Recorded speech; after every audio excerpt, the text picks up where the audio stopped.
This is Philadelphia Eagles Now. My name is Chase Sr., and as always, no matter where you are or how you're tuned in, thank you so much for making today's show a part of your day. Coming up, what I want to dive into here is take a look at some new Philadelphia Eagles cut candidates after preseason game number 1 against Cincinnati, going into preseason week 2 against the Cleveland Browns. Which players are on the roster bubble? Which players are feeling a little bit of heat beneath their seats? And I have reasons for why all of these players are cut candidates in my eyes as well. So let's begin with cornerback Adoree Jackson. I don't think that he is a sure thing to make this Eagles 53-man roster. And I don't think that with this trade of Jakorian Bennett, this is a player who the Eagles absolutely are in love with. And it would make sense if Philadelphia were to move on from Adoree Jackson. You trade for Jakorian Bennett. You made that move with about a month to go until the start of the regular season. That told me right away they weren't in love with Adoree, not in love with Kelee Ringo, and they want to give Jakorian Bennett a long look to see if he can be that starting outside corner opposite of Quinyon Mitchell. And it's not like Adoree was paid a lot of money in NFL free agency, right? He signed a short-term, very cheap contract, a veteran-laden deal, and his dead cap charge is only $1 million. So if the Eagles were to part ways with him, it's not like they have to eat a bunch of dead money. Vic Fangio also didn't give Adoree Jackson a ringing endorsement. That raised some eyebrows. He said the team that drafted him in the first round out of USC, the Tennessee Titans, when it came time to give him his second contract, they let him walk in free agency. Then he signed with the New York Giants. The Giants elected to not retain him. Fangio also pretty much said, it wasn't my decision to bring him in. It was a Howie Roseman move. Vic Fangio hadn't even watched film of Adoree Jackson. So all along the process, it's not like he's spoken glowingly of Adoree as the Eagles defensive coordinator. And with the Eagles bringing in Bennett, if Jackson or Ringo would have won that job, if they would have separated themselves in that cornerback competition, Philadelphia would have not made that move. But clearly they have some question marks with the current players in place, which is why they traded for a guy in Bennett who is a former fourth-round pick who earned a starting role as a rookie and has been, when healthy, a very productive player with 4.3 speed, a lot of upside, and he's on that rookie contract. And I know that Ringo is the cornerback who caught a lot of strays with how he played against the Cincinnati Bengals. He struggled to defend Jamar Chase, who is one of the top wide receivers in the game. I take issue with people making an excuse for that because you look at this Eagles schedule, it is very hard. You're going up against a lot of great quarterbacks and a lot of good wide receivers, and Keely Ringo is going to have to put the clamps on some of those upper echelon wide receivers. But Adoree Jackson didn't play well against Cincinnati either. And what Philadelphia could do, they have one of the youngest defenses in the NFL with a lot of cost-controlled assets. They could just side with the youth movement. And instead of having Adoree Jackson on the 53, they could elect to go with a player like Eli Ricks, who did some good things against Cincinnati, has done some good things his first couple of years in the NFL. He's also very cheap as a former UDFA, and you see some promise there with a player like Eli Ricks. So if it came down to it, who do we want to keep? Adoree Jackson, we know who he is. Eli Ricks, we think we know what he could be, which is a serviceable corner who's also cheap. Let's side with Eli, and I wouldn't disagree with that decision. And that brings me to Keely Ringo. I don't think that the roster spots for Adoree and Keely are guaranteed. And for Ringo, yes, the Eagles moved up to take him in the 4th round of the NFL draft. He is still a very young player. He's 6'2", 200 plus pounds. He runs 4.3 speed. He's very physical, but it's not like his development has been on this quick and steady ascent. It's kind of flatlined to a certain degree. Now, could he use some snaps to help streamline that development? For sure. But you also think back to his time at Georgia. If he would have came out a year earlier, could have been a 1st or 2nd round pick. He went back to Georgia and he really struggled against some really good competition. Ringo also has a dead cap charge of $820,000. For an NFL team, that's kind of pennies. When you're talking about eating that amount of money, it doesn't amount to that much. So Ringo is a player who hasn't made a lot of strides. Last year, I did really like what he did on special teams. The lack of lateral quickness does concern me at that cornerback position. We saw that when he couldn't throttle down on that play against Chase when he ended up scoring that touchdown. And since Ringo struggled against Cincinnati, you've seen Adoree Jackson and Bennett get a lot of the run with the first-string defense. It has not been Kelee Ringo. Does that point to the Eagles losing confidence in him because the film spoke volumes? Another interesting cut candidate here coming in at number 3, and that is running back A.J. Dillon. This isn't a case of what he has or hasn't done.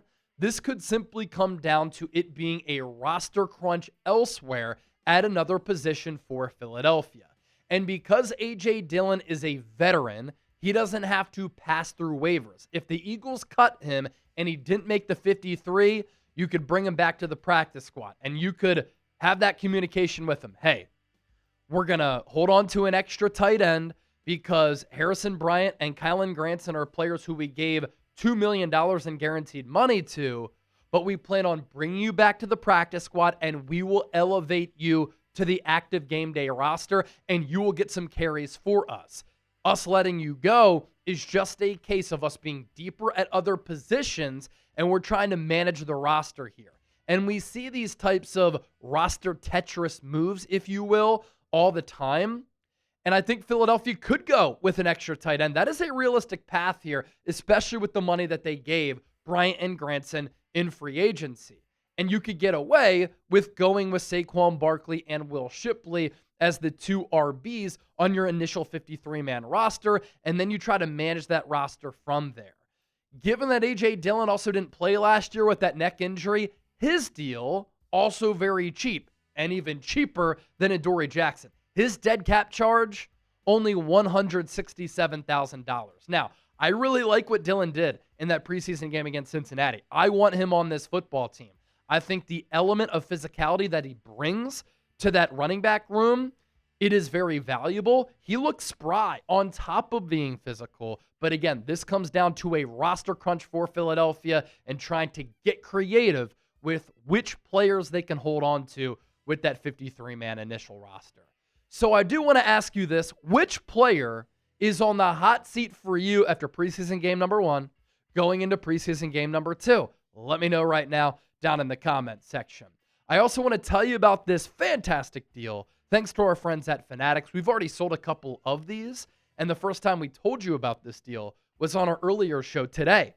These Eagles Super Bowl shirts were $40. They are more than 50% off, available for just $18. Lombardi trophy on the front with the Super Bowl 59 logo there. Champions written as well on the front of that shirt. Nike, so you know you're getting a legit product. And it is New Orleans themed with the design around the Lombardi trophy. I think they're awesome. You can get them right now. Chatsports.com/EaglesNola. That's chatsports.com/EaglesNola. Get on this deal while it lasts because these shirts are quickly running out. Cut candidate number 4, offensive lineman Laiken Vakalahi, who is on this Eagles roster by way of the International Pathway Program. Now, I do have to mention this.